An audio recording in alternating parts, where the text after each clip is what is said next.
Hey guys, just Ash here. So today I'm going to take you on a journey. And that journey is my personal experience with manga and how it has influenced me as a person.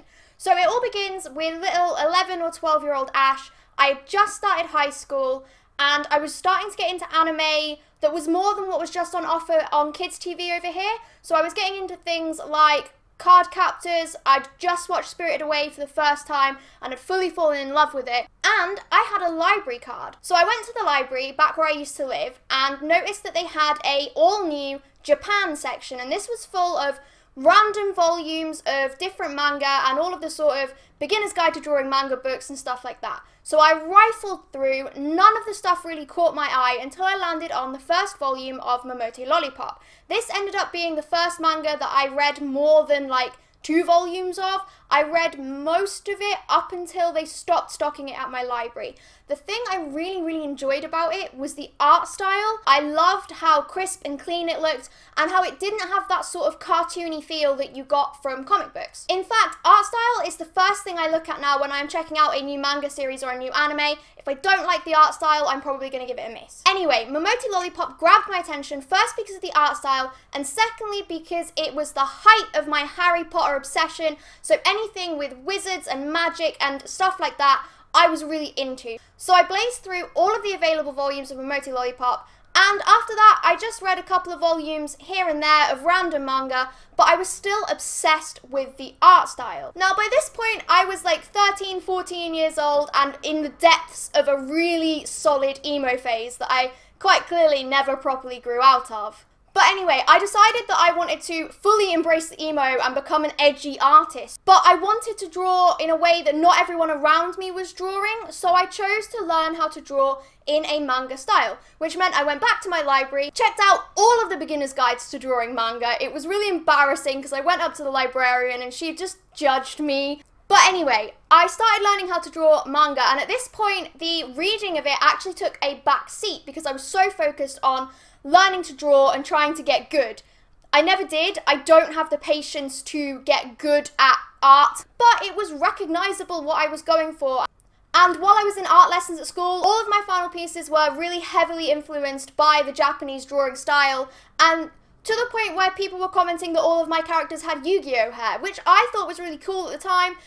Unfortunately, I've gone back and looked at some of the pictures and they're not great. The only reason I was getting compliments like that is because hardly anyone else was drawing in that style. Anyway, I didn't choose to do art as a GCSE, so when I turned 14, I kind of stopped drawing altogether because I wasn't forced to do it every week at school. However, if I do happen to draw something now, even if it's just a doodle, it is still in that manga style. That is the amount of influence that this has had over me, is that any art, if it can loosely be called art, that I do is definitely very heavily influenced by manga, mainly things like Momote Lollipop and the shoujo manga that I read when I was 12. So, when I turned 15, I discovered Shonen Jump and all of the manga that came in that brand. I realised that I preferred shonen manga to shoujo, mainly because I liked the action and the heavy plot-based stories rather than the focus on romance and slice of life. So this meant I was reading random volumes of things like Bleach, Dragon Ball, all the sort of stuff that you would expect to find in Weekly Shonen Jump. I was reading volumes of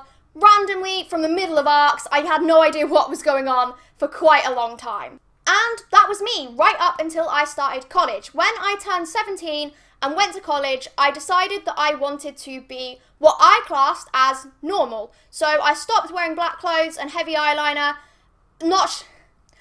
So I stopped wearing black clothes and heavy eyeliner, not immediately. It was kind of in the middle of my first year of college. I started dressing more fashionably, and unfortunately that also meant I had to leave behind my weird hobbies, which included anime and manga. It was a dark time in my life. Anyway, after college, I got a job that had a 40-minute bus journey both ways, so it was basically an hour-and-a-half round trip for me.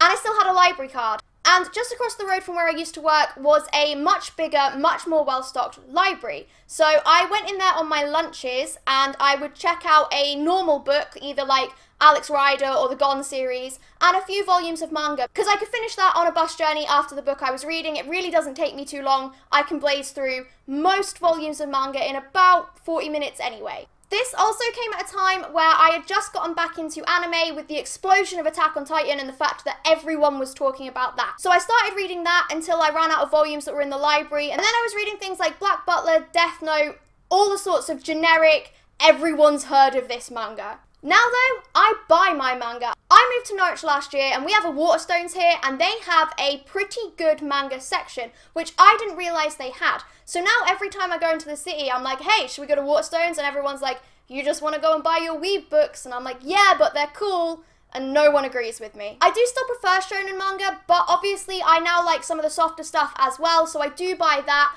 And I am looking to increase my manga collection, so I'm going to keep buying them regardless of whether people judge me or not.